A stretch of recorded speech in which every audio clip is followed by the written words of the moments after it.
Assalamualaikum warahmatullahi wabarakatuh. Pertama-tama, marilah kita panjatkan puji syukur atas kehadiran Allah Subhanahu wa Ta'ala yang telah melimpahkan rahmat dan hidayahnya kepada kita semua sehingga kita dapat hadir dalam perkuliahan ini dengan sehat tanpa kekurangan suatu hal apapun. Yang saya hormati Bapak Dr. Andes Eko Suroso MPD selaku dosen pengampu mata kuliah pragmatik, dan yang saya cintai teman-teman yang hadir pada malam hari ini. Sebelumnya, perkenalkan kami dari kelompok 2 yang beranggotakan saya sendiri Rizka Fitriani Muhyati dengan NIM akhir 34 sebagai moderator. Lalu ada rekan saya Ratri Diah Maharani NIM 28 sebagai presenter, dan Natasha Aulia Reelina NIM akhir 10 sebagai sekretaris. Untuk susunan kegiatan diskusi malam ini dimulai dari pertama pembukaan, kedua penyajian materi, ketiga sesi tanya jawab, dan keempat penutup. Acara yang pertama adalah pembukaan. Mari kita buka kegiatan diskusi dengan melafalkan basmalah bersama. Bismillahirrahmanirrahim. Selanjutnya, acara yang kedua adalah pemaparan materi yang akan dipresentasikan oleh Mbak Ratri. Kepada Mbak Ratri, waktu dan tempat kami persilahkan. Oke. Bismillahirrahmanirrahim. Assalamualaikum warahmatullahi wabarakatuh. Perkenalkan, nama saya Ratri Diah Maharani. Pada kesempatan kali ini saya akan mempresentasikan hasil kerja saya. Langsung saja. Yang pertama ada pragmatik. Menurut Morris 1938 halaman 6, pragmatik adalah telaah mengenai hubungan tanda-tanda dengan para penafsir. Lalu yang kedua ada menurut Levinson 1980 pada halaman 1-27, pragmatik adalah telaah mengenai relasi antara bahasa dan konteks yang merupakan dasar bagi suatu catatan atau laporan pemahaman bahasa. Dengan kata lain, telaah mengenai kemampuan pemakai bahasa menghubungkan serta penyelesaian kalimat-kalimat dan konteks-konteks secara tepat. Lalu yang ketiga ada menurut Verhaar 1996 halaman 14, pragmatik merupakan cabang ilmu linguistik yang membahas tentang apa yang termasuk struktur bahasa sebagai alat komunikasi antara penutur dan pendengar, dan sebagai pengacuan tanda-tanda bahasa pada hal-hal ekstralingual yang dibicarakan. Jadi, pragmatik adalah cabang ilmu linguistik yang mempelajari telaah atau makna dalam konteks penggunaannya sebagai alat komunikasi antara penutur dan pendengar. Dalam pragmatik ini mempelajari bagaimana penyampaian makna tidak hanya bergantung pada pengetahuan linguistik dari pembicara dan pendengar, tetapi juga dari konteks penuturan dan maksud tersurat dari pembicara. Makna dalam kajian pragmatik merupakan suatu hubungan yang melibatkan tiga sisi atau triadic relation atau hubungan tiga arah, yaitu satu bentuk, dua makna, dan tiga konteks. Selanjutnya ada deiksis. Menurut Halliday dan Hasan 1980 halaman 308, bahwa deiksis adalah salah satu jenis gramatikal yang berupa satuan lingual tertentu yang mengacu pada satuan lingual lain yang mendahului dan mengikutinya. Lalu menurut Krida Laksana 2008 halaman 45, bahwa deiksis adalah hal atau fungsi yang menunjukkan sesuatu di luar bahasa, kata tunjuk pronomina, ketakrifan, dan sebagainya. Lalu yang ketiga ada menurut Lyons 1997 halaman 637 dalam Jajah Sudarma 1993 halaman 43, deiksis dapat diartikan sebagai lokasi dan identifikasi orang, objek, peristiwa peristiwa atau kegiatan yang sedang dibicarakan atau sedang diacu dalam hubungannya dengan dimensi ruang dan waktunya pada saat ditentukan oleh pembicara atau yang diajak berbicara. Jadi, deiksis adalah ungkapan kebahasaan yang dipakai oleh seseorang pembicara yang mengacu pada suatu hal yang dibicarakan. Deiksis dapat disebut juga penunjukan melalui bahasa.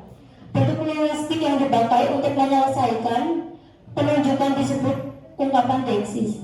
Contohnya ketika Anda menunjuk soal objek asing dan bertanya apa itu, maka Anda menggunakan ungkapan deiksis itu untuk menunjuk sesuatu dalam suatu konteks secara tiba-tiba. Lalu deiksis dibagi menjadi 3, yaitu deiksis persona, deiksis spasial, dan deiksis temporal. Selanjutnya ada tindak tutur. Menurut Abdul Khair dalam Ramadi 2004, tindak tutur merupakan gejala individual yang bersifat psikologis dan keberlangsungan ditentukan oleh kemampuan bahasa si penutur dalam menghadapi suatu situasi tertentu. Lalu yang kedua ada menurut Shirley 1969 halaman 21, tindak tutur adalah unit dasar dari komunikasi. Ia berpendapat bahwa tindak tutur dekat dengan belajar bahasa, sebab bagaimanapun tindak tutur sangat penting untuk belajar bahasa, makna, dan komunikasi. Lalu menurut Sidik 2019 halaman 272 bahwa tindak tutur merupakan bentuk perbuatan dari interaksi verbal yang didukung atau dipengaruhi oleh faktor-faktor verbal dan non-verbal. Bagaimana makna dari berbahasa dapat disampaikan dan dipahami. Jadi tindak tutur adalah suatu ujaran yang mengandung tindakan sebagai suatu fungsional dalam komunikasi yang mempertimbangkan aspek situasi tutur. Tindak tutur atau speech act merupakan unsur pragmatik yang melibatkan pembicara, pendengar, atau pembaca, penulis, serta yang dibicarakan. Dalam tindak tutur, makna dari bentuk kalimat dibedakan jadi 3, yaitu lokusi, dan perlokusi. Lalu teori tindak tutur memusatkan perhatian pada cara penggunaan bahasa dalam mengkomunikasikan maksud dan tujuan tuturan. Selanjutnya ada implikatur. Menurut Grace dalam Soseno 1993 halaman 30, implikatur merupakan ujaran yang menyiratkan sesuatu yang berbeda dengan yang sebenarnya diucapkan. Lalu menurut May 1994 dalam halaman 99, dalam Kustomo 1999 halaman 82, bahwa implikatur merupakan sesuatu yang terimplikasi di dalam suatu percakapan. Artinya, implikatur adalah informasi implisit yang dapat ditentukan berdasarkan suatu tuturan. Lalu menurut Krida Laksana 1984 halaman 73, implikatur atau implikasi pragmatik adalah apa yang secara logis merupakan kesimpulan dari suatu ujaran serta latar belakang apa yang diketahui bersama oleh pembicara dan pendengar dalam konteks tertentu. Jadi, implikatur adalah ungkapan atau ujaran yang berfungsi sebagai jembatan yang menghubungkan antara yang diucapkan dan yang diimplikasikan. Implikatur merupakan salah satu fenomena pragmatik yang membicarakan kaidah-kaidah bertutur yang tidak langsung yang bersifat terimplikasi. Implikatur dapat dibedakan menjadi 2, yaitu implikatur percakapan dan implikatur konvensional. Lanjut saja. Selanjutnya ada peranggapan atau presupposition. Menurut Nababan Peranggapan atau presupposition ini berasal dari perdebatan dalam ilmu falsafah, khususnya tentang hakikat rujukan yang dirujuk oleh kata, frasa atau kalimat, dan ungkapan-ungkapan rujukan. Lalu menurut Gottlob Frege mengemukakan bahwa semua pernyataan memiliki peranggapan, yaitu rujukan atau referensi dasar. Rujukan itulah yang dimaksud sebagai peranggapan, yaitu anggapan dasar atau penyimpulan mengenai konteks dan situasi berbahasa yang membuat bentuk bahasa menjadi bermakna bagi pendengar maupun pembaca. Lalu menurut Ibrahim, peranggapan merupakan presuposisi yang harus benar untuk beberapa kalimat atau ujaran agar bisa bermakna atau mungkin tepat. Jadi, presupposition atau peranggapan adalah sesuatu yang diasumsikan oleh penutur sebagai kejadian sebelum menghasilkan suatu tuturan. Istilah peranggapan yang berarti perkiraan atau persangkaan. Peranggapan ini membantu pembicara menentukan bentuk-bentuk bahasa atau kalimat untuk mengungkapkan makna atau pesan yang ingin disampaikan.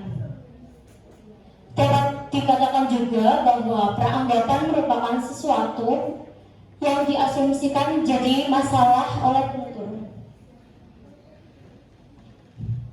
Yang terakhir ada strategi tutur. Menurut Yule, strategi tutur itu berkaitan dengan bagaimana cara seseorang menghasilkan tuturan yang menarik dan dapat dimengerti banyak orang dan dapat diterapkan dalam suatu kelompok maupun secara keseluruhan penutur bagi suatu pilihan pada kejadian tertentu. Lalu menurut Bloom, strategi tutur adalah teknik atau cara yang digunakan penutur untuk bertutur dengan memperlihatkan situasi atau kondisi tutur. Jadi, strategi tutur adalah cara yang digunakan oleh penutur dalam melakukan komunikasi dengan orang lain dengan tujuan agar menghindari ketidaknyamanan dalam bertutur. Setiap orang dalam melaksanakan komunikasi dengan orang lain, maka orang itu akan mengungkapkannya melalui bahasa. Dalam pragmatik, ungkapan yang disampaikan menggunakan alat bahasa itu dinamakan tindak tutur. Penutur atau mitra tutur dalam melakukan interaksi masing-masing mempunyai strategi tindak tutur yang berbeda, tetapi bisa pula mempunyai strategi tindak tutur yang sama. Oke, sekian presentasi dari saya. Bila ada kata yang kurang berkenan, saya mohon maaf. Wassalamualaikum warahmatullahi wabarakatuh.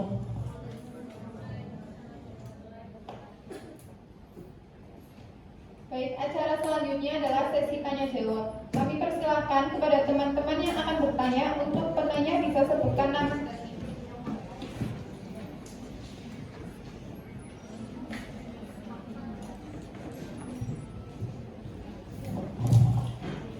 Saya Rahmatul Hanifah dengan NIM akhir 07 izin bertanya kepada Mbak Ratri. Bisakah Anda jelaskan kembali mengenai jenis-jenis tesis serta berikan contohnya? Terima kasih. Selanjutnya untuk penanya kedua.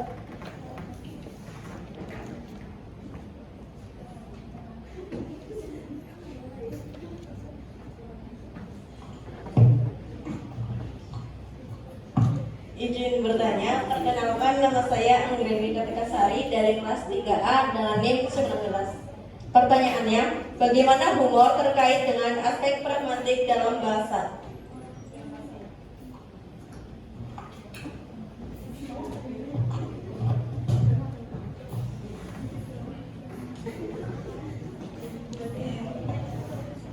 Baik, saya akan menjawab pertanyaan dari Mbak Rahmatul terlebih dahulu.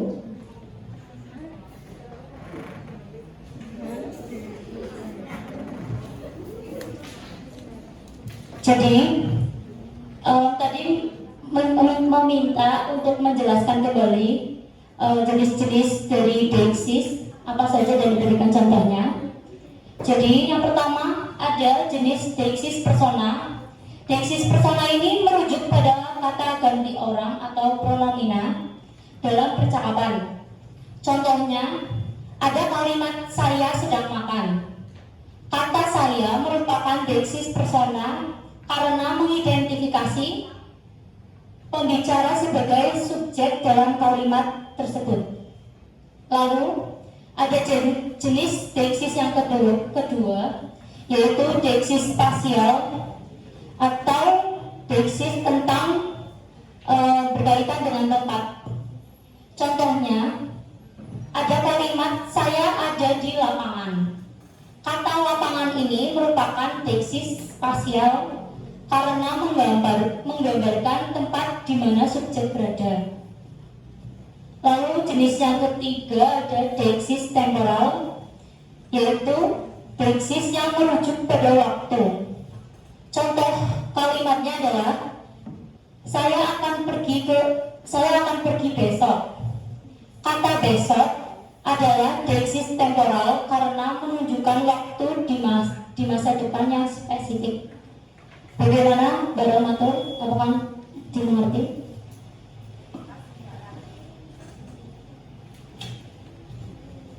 Lalu saya akan menjawab pertanyaan kedua. Bagaimana humor terkait dengan spesifik pragmatik dalam bahasa?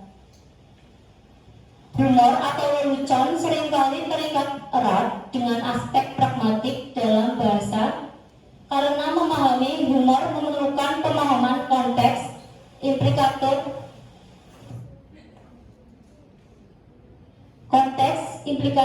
dan makna tersembunyi. Humor lebih sering melibatkan implikator yang dimana makna sebenarnya tidak dinyatakan secara eksplisit tetapi dimengerti oleh pendengar. Contohnya ketika kamu ketemu teman atau sahabat secara tidak sengaja dan berkata, "Loh, kamu ngapain di sini? Saya pikir orang yang datang ke sini hanya orang yang punya uang." Implikator dari kalimat tersebut adalah menganggap temannya itu lagi tidak punya uang atau miskin. Jadi humor bukan hanya tentang kata-kata atau kalimat itu sendiri, tetapi juga tentang bagaimana kata-kata tersebut digunakan atau digunakan dalam konteks tertentu dan bagaimana pendengar atau pembaca memahami dan menafsirkannya secara pragmatis. Begitu, Mbak Agri.